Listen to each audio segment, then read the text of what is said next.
আহ, কি মিষ্টি রে এই আমগুলো! আসলে আমাদের গ্রামের মতন মিষ্টি আম আর কোথাও পাওয়া যায় না। সে আর বলতে, কিন্তু তুই কি জানিস এই বাগানের সবচাইতে সেরা আম কোনটা? কোনটা, ল্যাংড়া নাকি হিমসাগর? আরে না, ওটা হলো কালো আম। দিদার মুখে শুনেছি একটা আম যেটা দেখতে কালো কুচকুচে, কিন্তু তার স্বাদ নাকি অমৃতের মতো। কালো আম? জীবনও শুনিনি। তা কোথায় পাওয়া যায় এই আম? এই বাগানের শেষ মাথায়। শুনেছি বাগানের শেষ মাথায় একটা গাছ আছে, আর সেখানেই নাকি কালো আমটি পাওয়া যায়। তবে সেখানে যাওয়া নিষেধ আছে। শুনেছি সেখানে গেলে নাকি মানুষের ক্ষতি হয়, তাই আর কেউ ওদিকে যেতে সাহস পায় না। কিন্তু আমরা যাব, কি বলিস, যাবি নাকি? না না, আমার ভয় করে। দিদানা নিষেধ করেছে ওদিকে না যেতে। আরে ধুর, ওসব হচ্ছে বুড়োদের গল্প, যত সব বানানো কথা। আমার ওই কালো আম খেতেই হবে। চল, আজ রাতেই যাই। না রে ভাই, আমি যাব না। ভিতুর ডিম একটা। ঠিক আছে, আমি একাই যাব।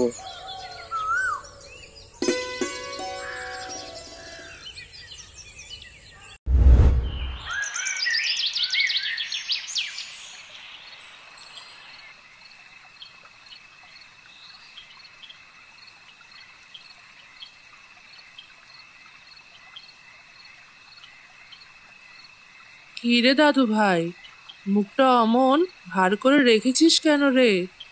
মন খারাপ নাকি মন্টুর সাথে ঝগড়া করেছিস? না দিদা, তেমন কিছু না। আচ্ছা দিদা, তুমি আমাকে কালো আমের গল্পটা আরেকবার বলবে? আবার সে একই কথা? কতবার বারণ করেছি না ওসব নিয়ে না ভাবতে? ওটা কোনো সাধারণ আম নয়, ওটা এক অভিশপ্ত আম। অভিশপ্ত কেন?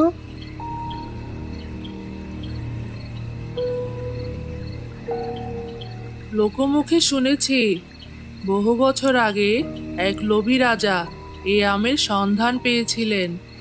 তিনি সেই আম কারো সাথে ভাগ না করে একাই খেয়ে ফেলেন। তারপর থেকেই তার উপর অভিশাপ নেমে আসে। সেই থেকে এই আম যে একাই খায়, তার কথা বলার ধরন বদলে যায়। সে আর স্বাভাবিকভাবে কথা বলতে পারে না। শুধু কথা বলার ধরন বদলে যায়? এটা আবার কেমন অভিশাপ? হ্যাঁ রে দাদু ভাই, প্রকৃতির সবচেয়ে সেরা জিনিসটি সবার সাথে ভাগ করে নিতে হয়। আর যে লোভ করে একা ভোগ করতে চায়, প্রকৃতি তাকে এভাবেই শিক্ষা দেয়। খবরদার, ওদিকে যাবি না কিন্তু, বলে দিলাম।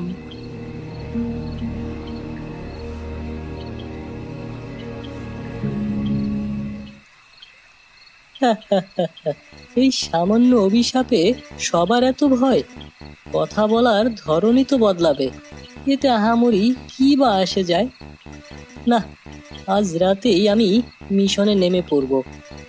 এত সুস্বাদু আম মিস করি কিভাবে?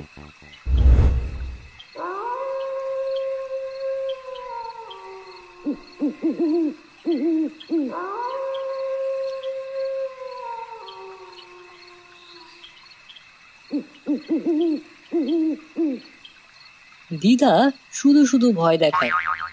কোথায় ভূত? কিছুই তো দেখছি না, সবই তো স্বাভাবিক। কিন্তু কালো আমের গাছটি যে কোথায়, দেখতেই তো পাচ্ছি না। যাই, আর একটু সামনের দিকে এগিয়ে যাই।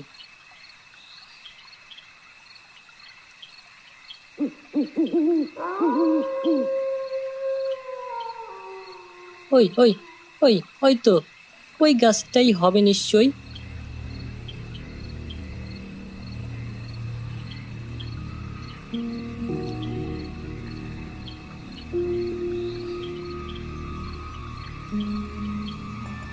কি দারুণ ব্যাপার!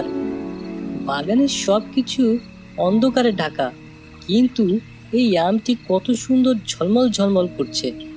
দেখতে তো বেশ লাগছে। না জানি খেতে কতই না সুস্বাদু হবে। না না, আর দেরি নয়, আমটি এখনই পেরে নিয়ে খাই।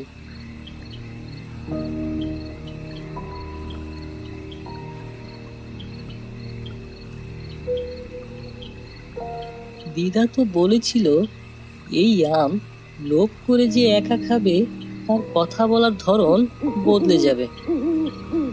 না, অত ভেবে লাভ নেই, আমি অল্প একটু খাবো, ওতে কিছু হবে না।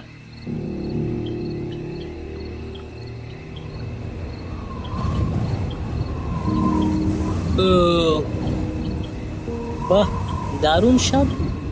এবার বাড়ি ফেরা যাক।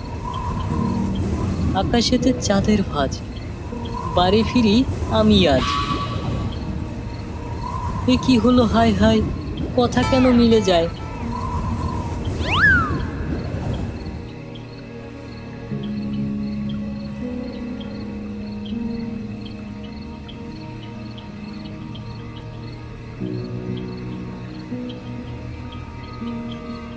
দিদা গো, দাও এক গ্লাস জল, শরীরে নেই কোনো বল। এ কি আবার ছন্দ?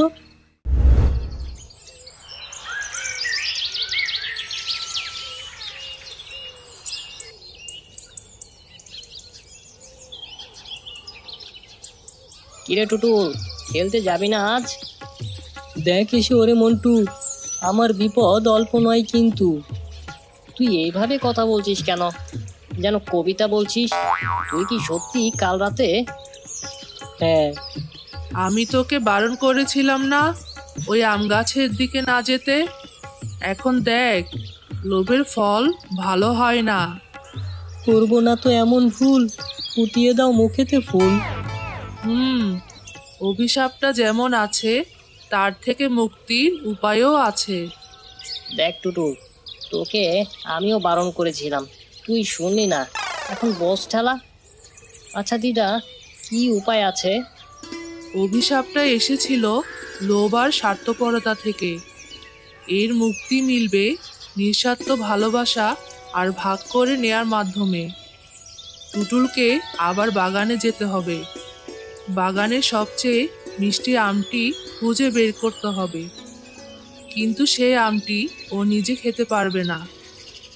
এমন কাউকে দিতে হবে যার ওই মুহূর্তে আমটা খুব প্রয়োজন, এবং তার বিনিময়ে কোনো কিছু আশা করা যাবে না। মন থেকে দিলেই অভিশাপ কেটে যাবে। ঠিক আছে।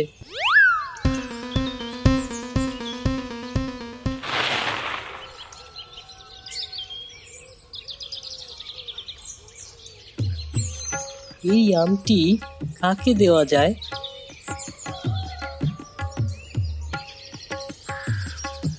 কাকে যে দিব?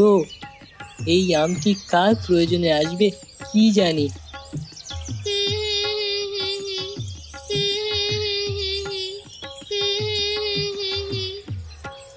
ওরে ছোট বোনটি, কেন খারাপ তোর মনটি?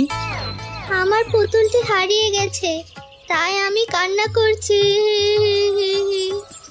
এই আমটি তুই খা, কান্না ভুলে হেসে দে না।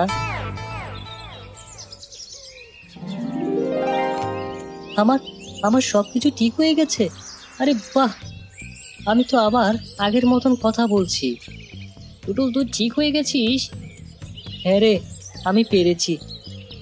এই নে চিঙ্কি, এই টাকা দিয়ে তুই নতুন একটা পুতুল কিনে নিস, কেমন?